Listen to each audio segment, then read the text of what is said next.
자, 우리 창세기 27장 후반부를 살펴보겠습니다. 지난주에 여러분 강의한 내용 잘 기억하시겠지만 이제 이삭이 자기 큰아들 에서를 축복하려고 하니 리브카와 야곱이 이제 서로 짜고 이제 이삭을 속여서 이제 축복을 빼앗으려고 하죠. 근데 이제 그 배후에서는 하나님께서 지금 개입하셔서 이제 이삭이 에서를 축복하지 않고 야곱에 축복할 수 있도록 어떻게 보면 이제 상황을 주관하시는 겁니다. 물론 이제 리브카와 야곱의 방법은 잘못됐죠. 그러나 하나님께서는 결국 이 장자권을 에서가 경시했기 때문에 이 축복도 에서가 아니라 야곱에게 가도록 하나님께서 허락하시는 거죠. 자, 그래서 오늘 27장 28절부터 29절을 먼저 보겠습니다. 자, 이제 이삭이 이제 의심을 이제 끝까지 하다가 결국에는 이제 음식을 먹고 마시고 배부르고 하니까 이제 축복을 하죠. 여러분 거기 28절 29절 보세요. 그러므로 하나님께서는 하늘의 이슬과 땅의 기름짐과 풍성한 곡식과 포도주를 내게 주시며 백성이 너를 섬기고 민족들이 내게 절하며 내 형제들 위에 주가 되고 내 어미의 아들들이 내게 절하며 너를 저주하는 모든 자는 저주를 받고 너를 축복하는 모든 자는 복을 받을지어다 하더라 이거죠. 이삭의 축복의 내용이죠. 그렇죠? 자, 거기 교환을 먼저 보십시오. 제가 나눠드린 교환에 먼저 1번 보세요. 자, 이삭은 야곱을 축복을 했고 아브라함에게 주어진 복과 아브라함의 언약은 야곱에게로 이어지게 된다 이거죠. 야곱은 이미 장자권을 쟁취했기에 장자에게 해당되는 복이 주어지죠.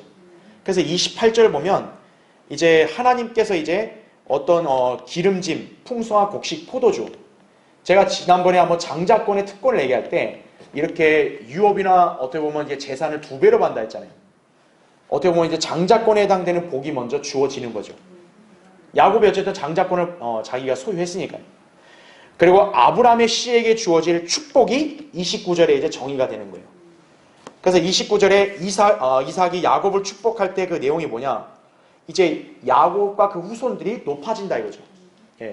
그래서 민족들이 그 야곱의 자손들을 섬기고 그리고 너를 저주하는 자는 저주받고 너를 축복하는 자는 복을 받는다. 여러분 이 문구 많이 보셨죠? 바로 아브라함을 하나님께서 부르실 때 하나님께서 아브라함에게 먼저 최초로 맺었던 언약인 거죠. 결국 아브라함에게 하나님께서 주신 언약, 그 다음에 복, 이게 이삭에게 갔고 그 다음에 그 이삭에게 간 것이 이제 누구에게 간 거예요? 야곱에게로 이어졌다라고 볼 수 있는 거죠. 즉 그 언약과 복이 상속이 된 거죠. 자, 그래서 이제 밑에 2번을 보세요. 2번을 보시면 지금 야곱에게 주어지는 복은 분명히 영적인 복이 아닌 물질적이고 문자적이며 정치적인 눈에 보이는 것이다. 이게 여러분 중요한 거예요. 지금 우리가 여기 여러분 28절 29절 봤지만 여기서 여러분이 무슨 뭐 영적인 거 상징적인 거 이런 거 볼 수 있어요? 없어요. 이거는 말 그대로 물리적이고 문자 그대로 이렇게 실현되는 그런 복인 거예요. 다시 말하면 야곱이 지금 자기 아버지 이삭에게 받은 이 복은 어떤 영적 자손이 받는 무슨 영적인 복의 개념이 아니라는 거예요. 야곱의 물리적인 자손, 이스라엘이 누릴 물리적인 복이라는 거죠, 이게. 그래서 이 복은 소위 이삭의 영적 후손들이 아닌 야곱의 육체적인 후손들에게 적용되는 것이다, 이거죠. 여러분, 제가 그 교환에다 왜 영적인 후손들을 강조했는 줄 아세요? 바로 이게 오늘날 소위 개신교회들이 우리가 아브라함의 영적 자손이다. 그러니까 아브라함에게 주어진 모든 복은 교회에게 해당된다. 이렇게 주장을 하거든요. 자, 이러한 주장을 바탕으로 해서 소위 뭐가 생긴 거예요? 무천년주의와 후천년주의가 생기게 된 거란 얘기죠. 그러니까 우리가 알아야 될 게 뭐냐면 아브라함의 씨에는 영적인 자손도 있고 육체적 자손도 있는 거예요. 근데 아브라함의 주신 복의 개념에서는 영적인 복도 있고 물질적인 복이 있는데 그게 이제 갈라지는 거죠. 물질적인 복은 아브라함의 육체적인 자손, 즉 야곱의 자손들인 이스라엘에게 주어지는 건데 그거를 나눌 줄 모르고 그거를 갖다가 교회에다가 몸통 가지고 오는 거죠. 하나님이 이스라엘 관계를 다 끝내버리고 이제는 모든 걸 다 교회에게 줬다. 그래서 그것을 강력하게 주장하는 자들이 바로 후천년주의자들이거든요. 예, 무천년주의자들이고. 그래서 여러분 거기 괄호 1번 보세요. 그게 아까 제가 설명한 거예요. 아브라함의 씨에는 물리적인 자손. 그래서 창세기 13장 16절, 28장 14절에 보면은 땅의 티끌이란 말 쓰이죠. 그죠? 반대로 영적인 자손. 창세기 15장 5절이나 22장 17절에 보면 하늘의 별들이란 말이 있죠. 그러니까 구분이 되는 거예요. 그러니까 이들에게 주어지는 복의 성격도 다르다라고 제가 아까 말씀을 드린 거죠. 그렇죠? 그래서 괄호 2번 보세요. 그러나 개혁주의자들과 로마 카톨릭은 이 구조를 왜곡시켜 소위 무천년주의와 후천년주의 체계를 만들어 낸 것이다라는 거죠. 예. 이들의 동기는 다름 아닌 유대인들에게 주어지는 물질적인 복에 대한 탐심과 시기 때문에 결국 이러한 사상이 이렇게 생겨나게 된 것이에요. 예. 왜냐하면 하나님께서 이스라엘에게 약속하신 복들을 보니까 풍요로움, 번성함, 너무 좋거든요. 육신적으로 볼 때. 그러니까 어떤 거예요? 그거를 교회들이 쟁취하고 싶은 거예요. 그래서 어떤 명분을 거는 거죠? 하나님이 이스라엘과 관계를 완전히 끝내버렸다는 거죠. 근데 성경은 진리잖아요. 구약에서 하나님께 약속했잖아요. 그럼 어떻게 해야 되냐 이거예요.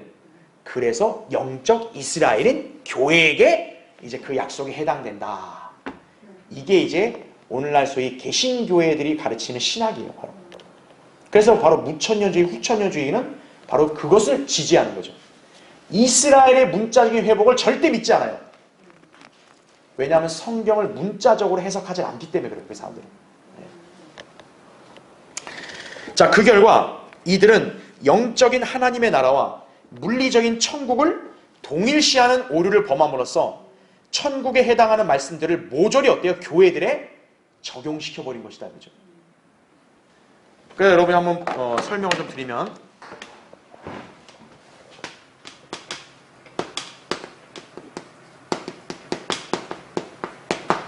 자, 천국과 하나님의 나라를 일반 교회들은 구분을 못해요. 이게 똑같은 줄 아는 거예요.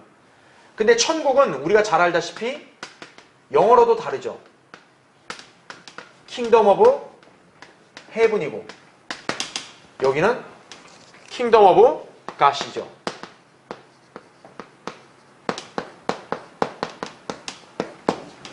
그래서 천국은 하나님 나라와 다른 게 여기는 헤븐, 하늘이면 물리적인 세계잖아요. 갓은 하나님은 영이시잖아요. 그러니까 천국은 뭡니까? 물리적인 왕국이다 이거죠. 그렇죠? 그래서 굉장히 어때요? 정치적이죠. 그 다음에 땅에 속한 거죠. 그렇죠. 예. 그래서 예수님께서 제자들에게 소위 주기도문이라는 걸 가르칠 때도, 원래 주기도문이 아니지만 주기도문이라고 가르칠 때도 어때요? 아버지의 뜻이 하늘에서와 같이 땅에서도 이루어지다 나온 거예요. 그게 바로 뭐냐? 천국이라는 거죠. 천국의 개념이 하나님께서 하늘에 계시지만 그 하나님의 통치가 땅에서도 이루어지다 이거예요. 천국이라고요. 근데 하나님의 나라는 뭡니까? 영적인 나라예요. 그렇죠? 그 영적인 나라이기 때문에 어때요? 정치적인 게 아니죠. 예. 영적인 나라고 이거는 우리의 내면에 있는 거죠. 사람의 내면에 속한 왕국이죠. 그래서 알아야 될 게 뭐냐면 우리가 아브라함의 씨 있죠. 아브라함의 씨가 육체적인 자손이 있고 영적인 자손이 있는데 각자 이제 복이 주어진 게 달랐다 그랬잖아요. 그걸 어디서 볼 수 있는 거냐면 예수님께서 초림 때 이 땅에 와서 유대인들의 메시아로 왔지만 거부해버렸죠. 그렇죠. 그것을 뭐로 비유했냐면 포도원 주인의 비유를 했단 말이에요. 그렇죠. 포도원 주인이 소출을 가져오려고 일꾼들을 보냈더니 농부들이 다 죽여버리는 거예요. 막 때리고. 그러니까 주인이 아들을 보낸 거예요. 내 아들은 존중하겠지. 그런데 그 농부들이 뭐라고 작당 모의란 거예요? 이자가 상속자니까 죽이고 우리가 천국을 뺏자. 그게 포도원 비유 아니에요. 그래서 그때 예수님이 제자들에게 이 주인이 어떻게 하겠냐? 그들을 죽이고 그 소출을 가져올 다른 민족에게 준다 그러죠. 그래서 하신 말씀이 뭡니까? 천국을 어때요? 빼앗는다 이죠. 유대인들이 이게 주어져야 되는데 그걸 뺏어서 연기를 시킨 거죠. 근데 희한한 게 예수님이 그 비유를 얘기하면서 갑자기 뭐를 언급해요? 하나님의 나라를 언급해요. 즉 그게 무슨 의미냐면 지금 천국을 유대인들이 찬탈하려 했단 말이에요. 합법적으로 메시아가 받아서 통치를 해야 될 왕국인데 유대인들이 그걸 찬탈하려고 하니까 주님이 뺏겠다 그랬잖아요. 그들을 죽이겠다 그랬잖아요. 그러면 다른 민족에게 줘야 되면 천국을 줘야 된다는 말을 해야 되잖아요. 근데 예수님은 천국을 준다는 말을 하지 않고 하나님의 나라를 다른 민족에게 주겠다고 말해요. 마태복음 20장에 보면. 왜 천국이란 말이 거기서 갑자기 빠지고 하나님의 나라가 나올까요? 바로 뭐냐면 그게 경륜상의 변화죠. 즉 아브라함의 육체적 자손인 이스라엘에게 천국이 실현될 수 있었는데 거부하고 메시아를 죽이니까 천국은 어떻게 한 거예요? 연기돼 버리고 그 사이에 하나님의 나라는 어때요? 다른 민족에게 주겠다. 그 다른 민족이 바로 누굴 가리키는 거예요? 우리 교회를 가리키는 거죠. 이 교회가 바로 아브라함의 영적 자손, 하늘의 별들인 거죠. 그러니까 왜 교회한테는 천국을 준단 말 안 했을까요? 천국은 누구에게 주어지는 왕국이니까요? 유대인들. 왜? 유대인들은 물리적인 자손들이니까. 근데 우리 교회는 어때요? 아브라함의 영적 자손들, 하늘에 속한 영적인 자손이잖아요. 그러니까 우리에게는 영적인 나라가 주어져야 되는 거예요. 그래서 교회에게 해당되는 말씀을 하실 때는 하나님, 주님께서 어때요? 천국이 아니라 하나님의 나라를 그들에게 소출을 가져올 민족에게 주겠다. 바로 하나님의 나라는 오늘날 교회, 우리 교회 안에 다 있잖아요. 영적인 나라잖아요. 그러니까 중요한 게 뭐냐면 주님께서는 천국이 교회에게 해당된다는 말을 하지 않으신 거예요. 천국은 오직 누구예요? 유대인들이 한 거죠. 아브라함의 물리적 자손, 하나님의 물리적인 백성이니까. 근데 그들이 아직 받을 자세가 안 돼 있으니까 아직은 주지 않고 다만 연기를 시킨 것뿐이라는 얘기죠. 이게 바로 천국과 하나님의 나라를 구분하는 방법인 거예요. 그런데 이거를 무시하는 게 누구예요? 바로 무천년주의, 후천년주의자들. 오늘날 장로교, 카톨릭, 감리교 다 똑같은 거예요. 왜 그러냐? 이 사람들 이걸 구분할 줄 몰라요. 그러니까 그들의 논리대로 따지면은 그럴싸한 거예요. 왜? 유대인들이 거부했다 이거예요. 그럼 교회 차례자냐? 그렇죠. 근데 성격이 다르다는 거죠, 왕국이. 근데 이걸로 구분을 못하니까 천국과 하나님이 다 똑같다고 하니까 그래, 하나님이 유대인을 끝냈잖아. 다른 민족, 우리 교회에게 줬댔잖아. 그래, 이제 천국은 우리 거야. 그래서 이스라엘에게 해당되는 정치적이고 그런 물리적인 복들 있죠? 그거를 이제 교회들이 주장하는 거예요. 어떤 교회들? 카톨릭은 자기들이래. 개신교회는 자기들이래. 자기들끼리 싸우는 거예요. 그러니까 둘 다 아니라고요. 그러니까 우린 이걸 구분할 수 있어야 돼요. 그러니까 지금 교회 시대는 하나님의 나라가 이방인들에게 주어졌죠. 그러나 이제 우리 교회가 휴거되면 대환란 지나고 나서 이제 어떤 유대인들이 회복돼서 이 땅에 예수 그리스도가 재림해서 천국이 다시 세워지는 거죠. 그게 세대주의적 체계라고요. 전천년주의 신앙은 바로 그걸 믿는 거예요. 문자 그대로 믿는 거예요.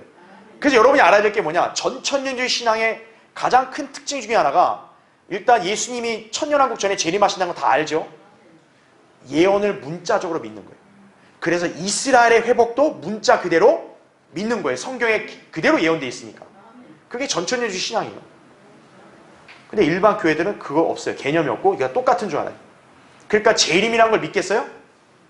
에이, 영적이야. 왜? 이미 하나님의 나라가 있는데 뭘. 주님이 뭘 오실 게 있어. 왜? 이미 교회가 지상에서 하나님 나라 역할하는데 똑같잖아, 천국이 하나님 나라. 그러니까 이 사람들은 재림 이걸 구분을 못하는 거예요. 그러니까 현재 교회 시대가 곧 왕국 시대, 그리고 교회 시대가 곧 환란 시대, 이렇게 돼버리는 거예요. 구분이 없다는 거죠. 그러니까 여러분들이 그 사람들이 혼란스러워하는 부분을 우리는 바른 성경으로 잘 이게 분별할 수 있어야겠죠. 그래서 여러분 거기 괄호 3번 보세요. 자, 물론 이들이 영적인 나라의 확장이란 명분으로 헌신하는 것 같지만 실제로는 사회복지에 관여하여 헌금을 통해 병원, 학교, 고아원, 양로원, 복지관 등을 건립하여 지역사회에 영향력을 끼치는가 하면 인종통합, 윤리실천, 환경개선 등과 같이 정치적인 행보에도 기웃거리고 있다는 거죠. 카톨릭, 개신교 다 똑같이 그러죠.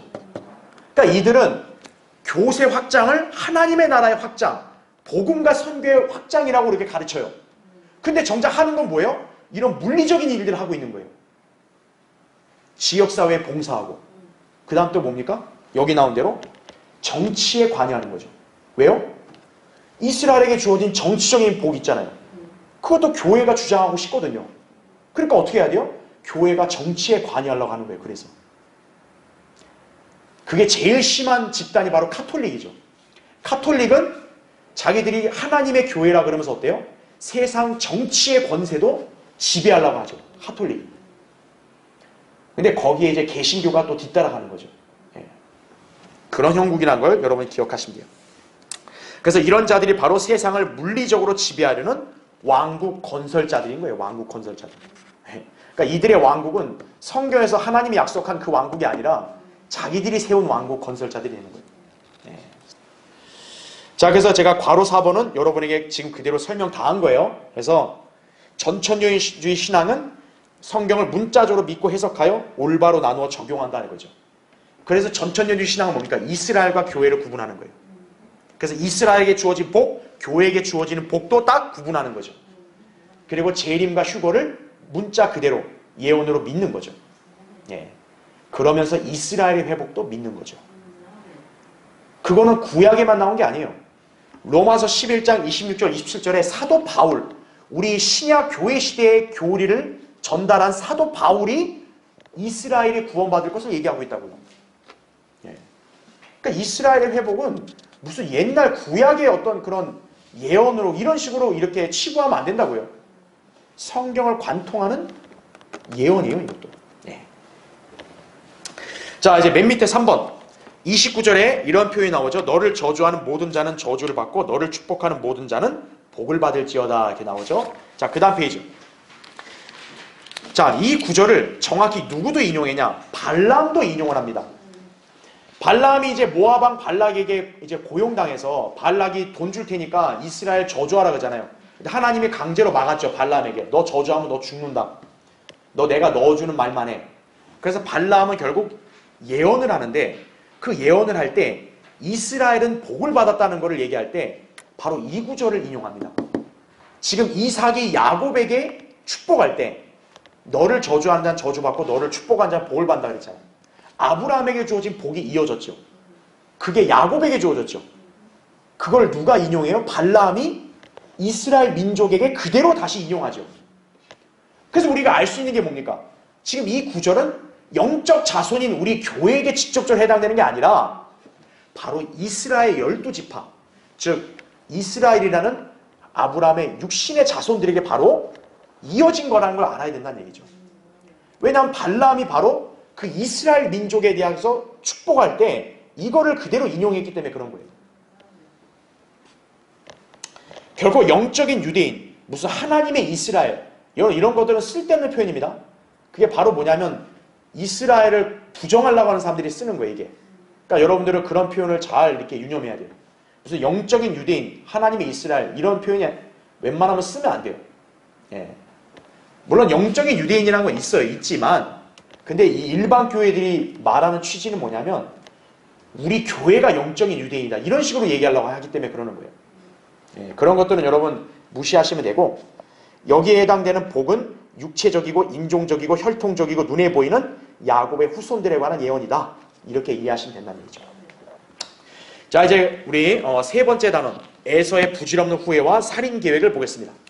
여러분 거기 30절부터 40절 보십시오. 자, 이삭이 야곱에게 축복하기를 마치고 야곱이 그의 아비 이삭의 면전에서 떠나자 곧 그의 형 에서가 그의 사냥에서 돌아와서 타이밍이 너무 절묘하잖아요. 그죠? 그도 별미를 만들어 그의 아비에게로 가지고 와서 그의 아비에게 말하기를 내 아버지여 일어나셔서 아들이 사냥한 고기를 드시고 아버지의 혼이 나를 축복하소서 하니 그의 아비 이삭이 그에게 말하기를 네가 누구냐 하니 그가 말하기를 나는 아버지의 아들 곧 맏아들 에서로소이다 하더라. 이삭이 아주 심하게 떨며 말하기를 그죠?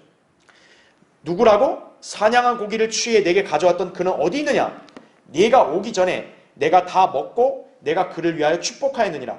그런즉 그가 복을 받을 것이니라 하더라. 에서가 그의 아비의 말을 듣고 대성통곡하며 그의 아비에게 말하기를 오 내 아버지여 내게도 축복하소서 하니 이삭이 말하기를 내 아우가 간교함으로 와서 내 복을 빼앗아갔도다 하니 에서가 말하기를 그의 이름을 야곱이라 함이 옳지 아니하나이까 그가 이렇게 2번이나 나를 속였나이다. 그가 나의 장자권을 빼앗더니 보소서 이제는 그가 나의 복을 빼앗아갔나이다 하더라. 또 그가 말하기를 아버지께서는 나를 위한 복을 남겨두지 아니하셨나이까 하니 이삭이 대답하여 에서에게 말하기를 보라 내가 그를 너의 주로 세웠고 그의 모든 형제들을 그에게 종으로 주었으며 곡식과 포도주로 그를 떠바쳤나니 내 아들아 내가 이제 내게 무엇을 할 수 있으랴 하니 에서가 그의 아비에게 말하기를 내 아버지여 아버지께는 한 가지 복밖에 없나이까 오 내 아버지여 내게도 축복하소서 하며 에서가 소리 높여 울더라.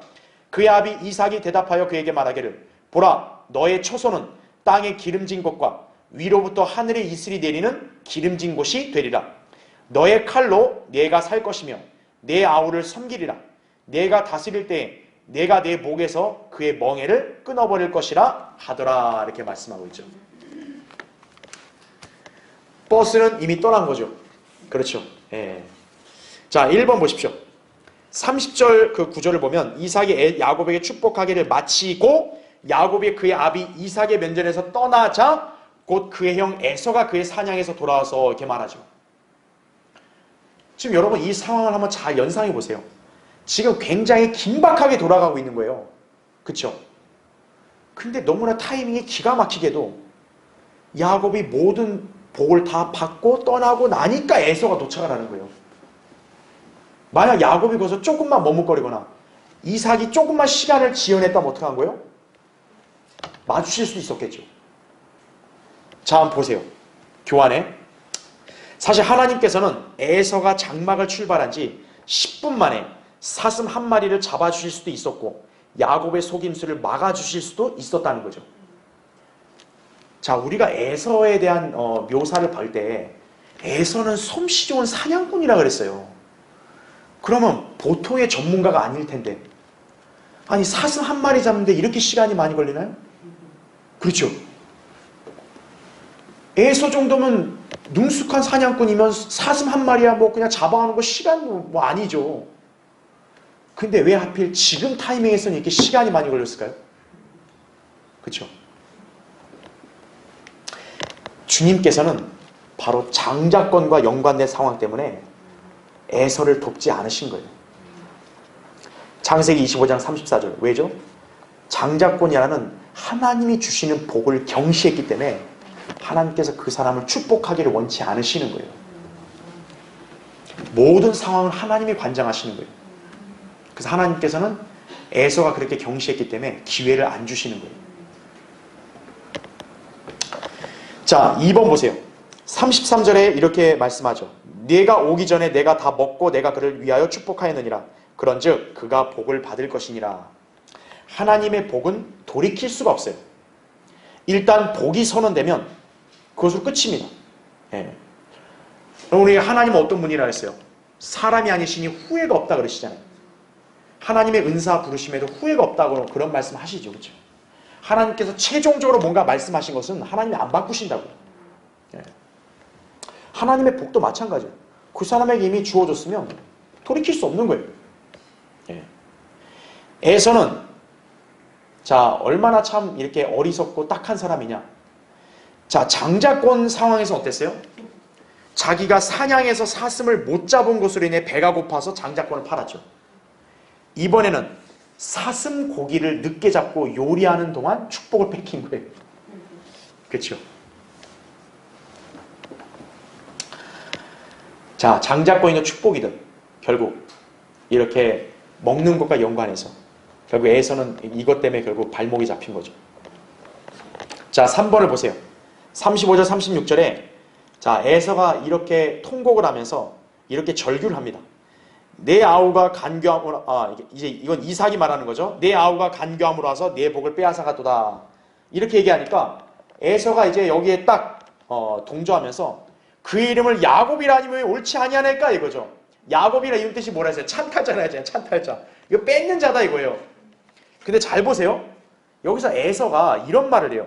그가 이렇게 두 번이나 나를 속였나이다 이렇게 말하죠. 그러면서 장자권과 축복에 대해서 자기를 두 번 속였다고 말해요. 자, 근데 이 주장에는 좀 주관적인 감이 없지 않아 있어요.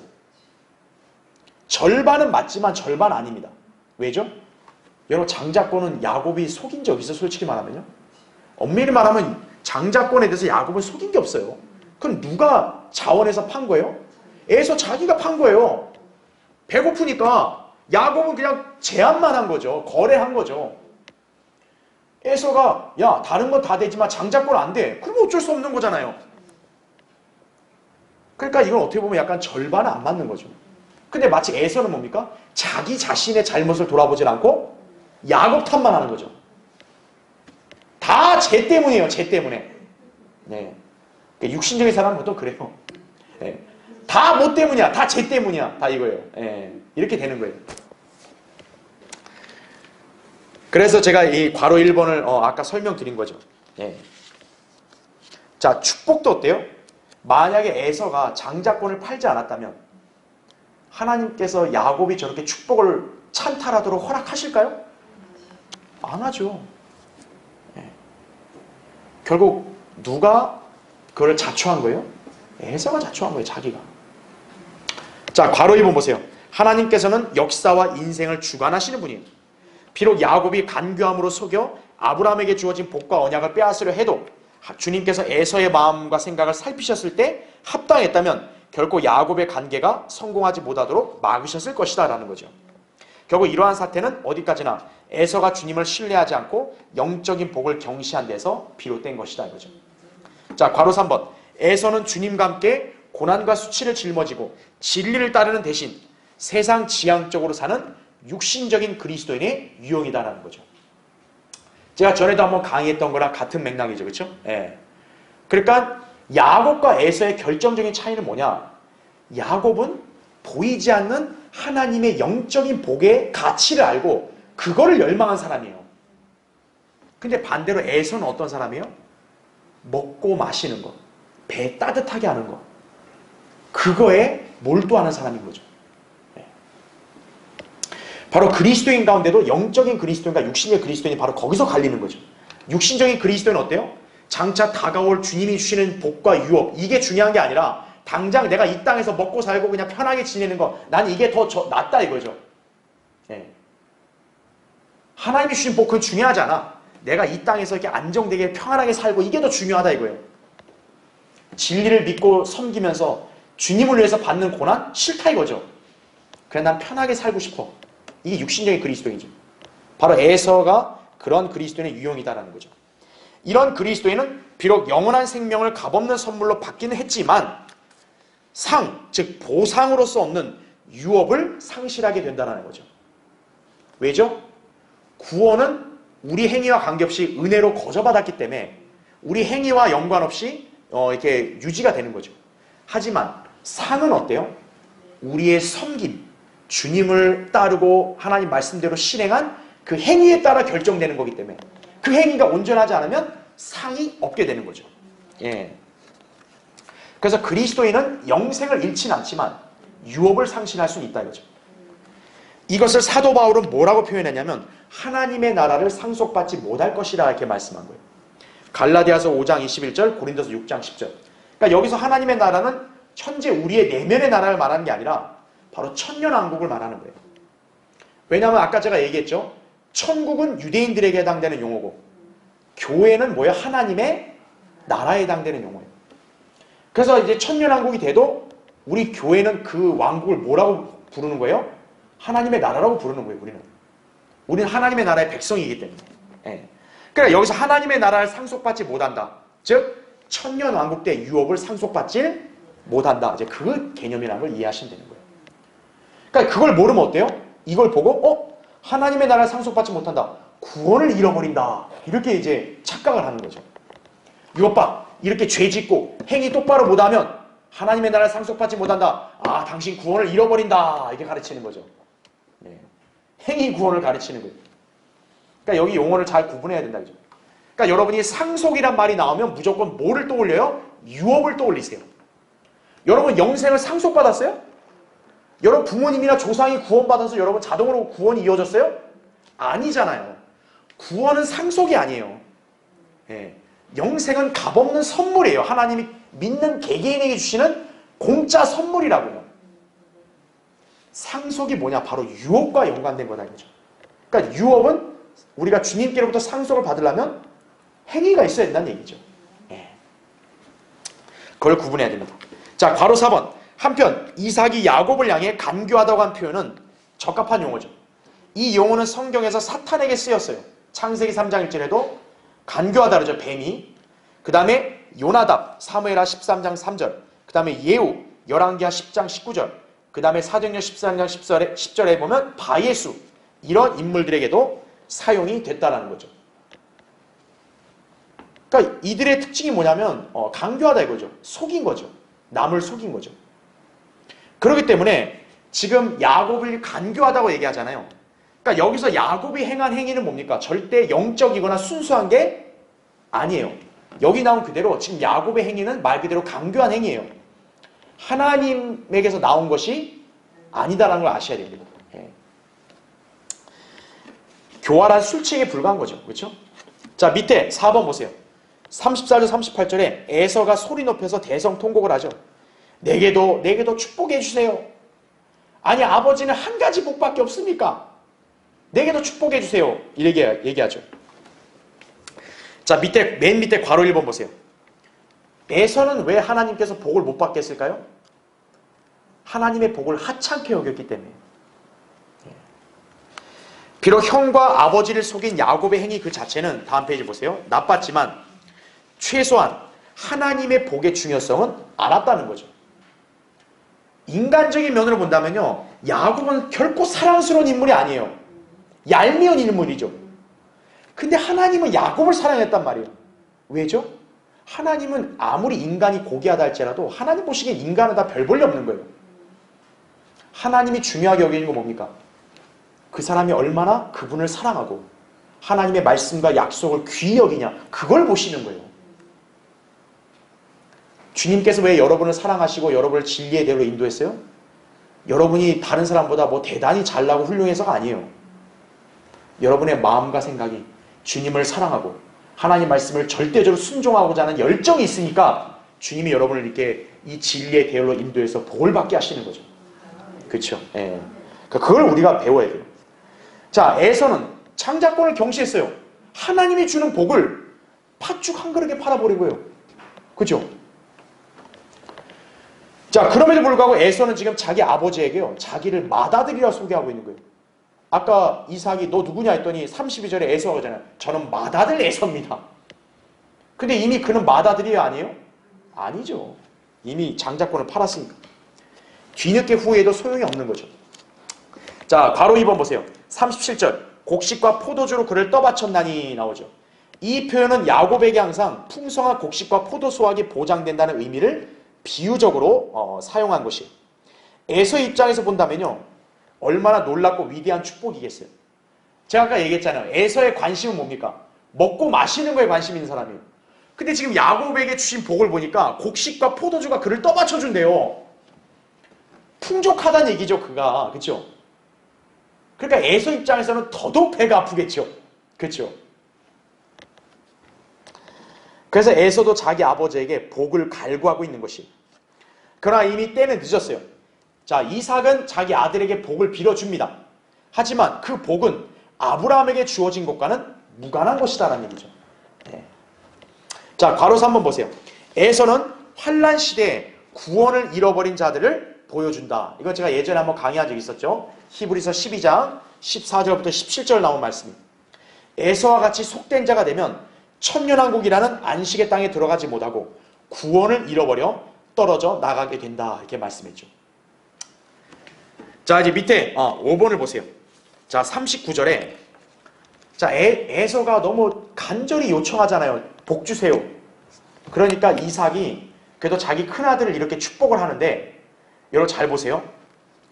보라, 너의 처소는 땅의 기름진 곳과 위로부터 하늘의 이슬이 내리는 기름진 곳이 되리라. 이렇게 나오죠. 여러분 이거 보니까 야곱이랑 뭐 차이가 나는 것 같지 않으세요? 야곱에게 축복할 때는 하나님이 들어가요. 하나님께서 너를 이렇게 해주신다 이렇게 나오죠. 근데 지금 이 에서에게 축복할 때는 하나님이나 단어가 여기 있어 없어요? 없죠. 다시 말하면 에서는 하나님의 그런 복이 보장된 사람이 아닌 거예요. 그래서 여기 나온 이 구절대로 되려면 어떻게 해야 돼요? 에서는 하나님의 도우심으로 자동으로 되는 게 아니라 자기 노력과 의지로 이렇게 수고해야만 이렇게 살 수 있게 되는 거예요. 예. 그래서 그게 제가 이제 괄호 1번과 괄호 2번을 제가 설명한 거죠. 예. 그러니까 에서에게 빌어준 복의 이면에는 하나님의 보호하심이나 인도하심, 그 복에 관한 보장이 없는 거예요. 그래서 예. 그러니까 에서에게 축복한 내용에는 하나님이 아예 빠져 있는 거죠.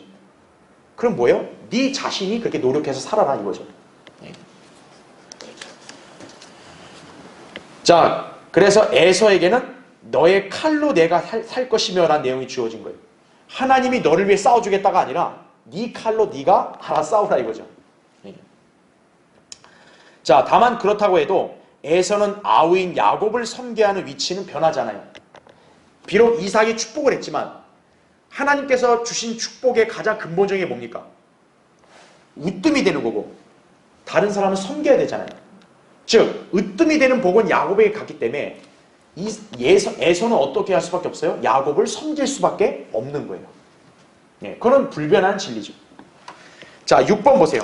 한편 에서에게는 내가 다스릴 때에 내가 내 목에서 그의 멍에를 끊어버릴 것이라 40절에 이런 말씀이 주어집니다.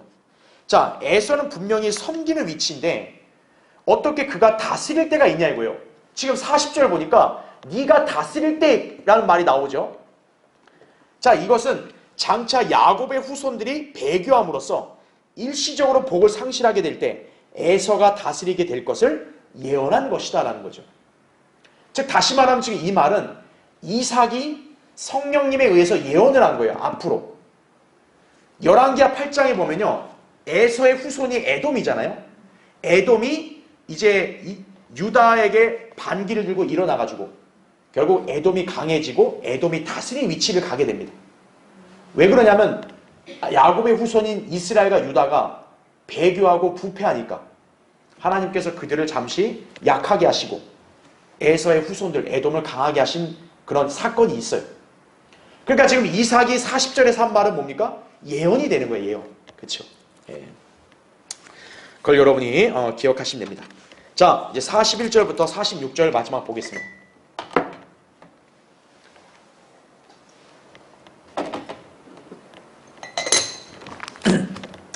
그의 아비가 축복해준 그 축복으로 인하여 에서가 야곱을 미워하더라. 에서가 속으로 말하기를 내 아버지를 위해 곡할 날이 가까웠으니 그때 내가 내 아우 야곱을 죽이리라 하니 자기의 맏아들 에서의 이 말들이 리브카에게 들린지라. 그녀가 사람을 보내서 작은 아들 야곱을 불러 그에게 말하기를 보라, 내 형 에서가 너에 대해 계획하기를 너를 죽여 스스로 위안을 얻고자 하느니라. 그러므로 내 아들아, 내 음성에 순종하여 일어나서 하란에 있는 내 오라비 라반에게로 도피하라. 내 형의 분이 풀릴 때까지 그와 더불어 몇 날을 기다리며 너에 대한 내 형의 화가 풀리고 네가 그에게 행했던 일을 잊으면 내가 사람을 보내서 거기에서 너를 불러오리라. 어찌 내가 한 날에 너희 둘을 빼앗겨야 하겠느냐 하더라.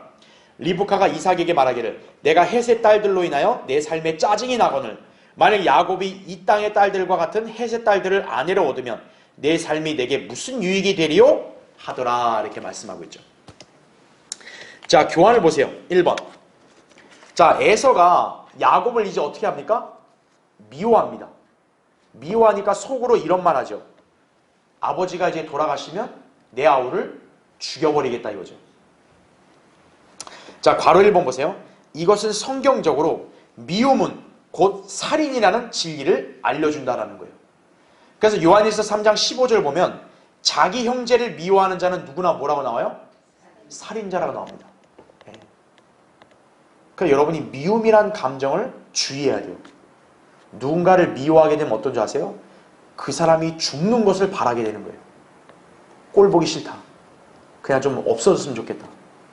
그게 바로 살인으로 이어지는 거예요. 네. 그게 바로 성경적으로 정의하고 있는 미움과 살인의 관계인 거예요. 자, 여러분 보세요. 카인이 왜 아벨을 죽였죠? 아벨이 미운 거죠. 왜? 나는 하나님께 거절당했는데 얘는 하나님께 받아들여졌어. 미운 거죠. 그 미움은 어디서 나오냐? 시기에서 나오는 거예요. 시기. 지금 여기서 에서도 어때요? 야곱을 시기하는 거죠. 나는 축복을 못 받고 얘가 받았어. 시기하는 거죠. 그 시기가 생기니까 어때요? 미움이 생기는 거죠. 미움이 생기니까 가만히 두고 싶지 않은 거예요. 그렇게 이어지는 거예요. 자, 그래서 괄호 2번 보세요. 그런가 하면 성경은 직접 살인을 저지르지 않아도 살인 행위를 한 것으로 간주하는 경우가 있다라는 거죠. 대표적으로 다윗이죠. 다윗이 우리아를 죽였다고 성경이 말합니다. 근데 우리가 알아야 될 거는 다윗이 직접 죽인 거 아니에요.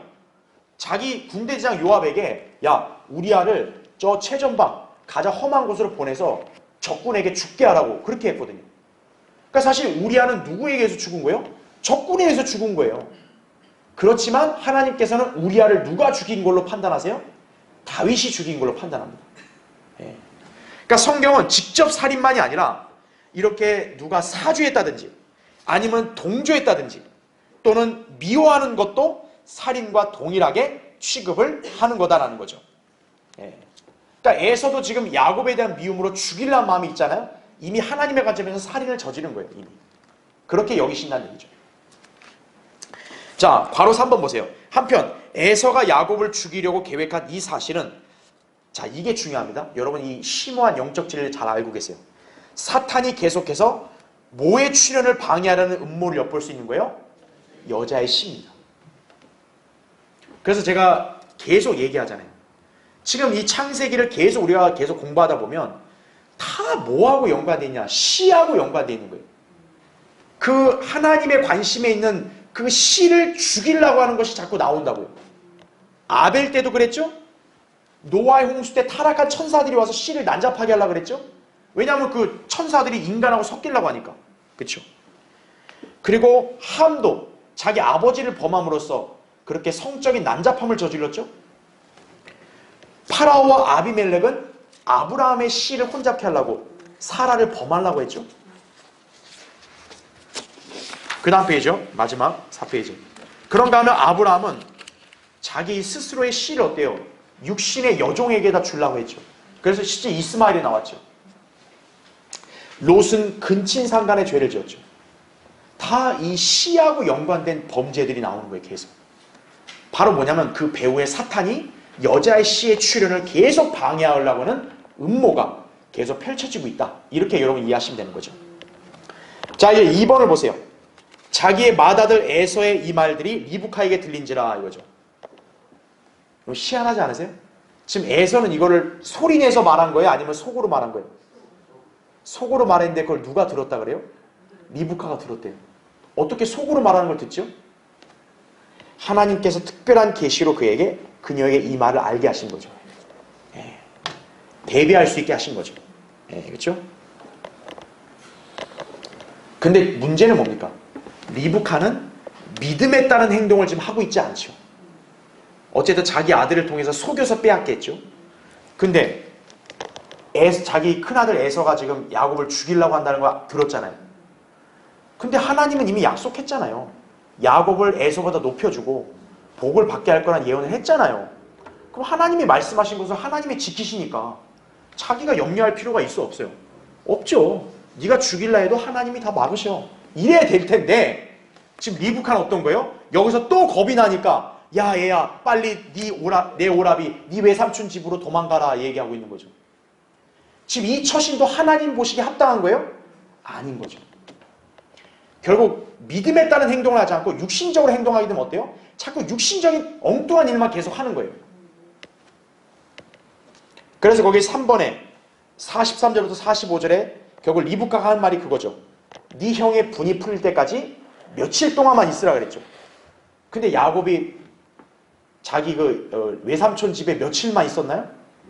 무려 몇 년 있었어요? 20년. 하나님의 계획에 어긋나게 잘못 대행하니까요. 그 시행착오를 리브카가 겪는 거죠. 자기가 말했잖아요. 어찌 내가 한 날에 너희 둘을 잃겠냐 그랬죠. 근데 실제로 어때요? 둘을 다 리브카 입장에서는 잃어버렸죠. 야곱을 20년 동안 떠나보내서 결국 어때요? 자기 죽을 때까지 야곱을 못 보게 되고. 에서랑 살다 그냥 죽게 되고 자기 의도와 생각대로 되지를 않은 거죠. 자, 4번을 보세요. 자, 리브카가 좀 이렇게 의미심장한 말을 합니다. 내가 헷의 딸들로 인하여 내 삶에 뭐가 난대요? 짜증이 난다 이거죠.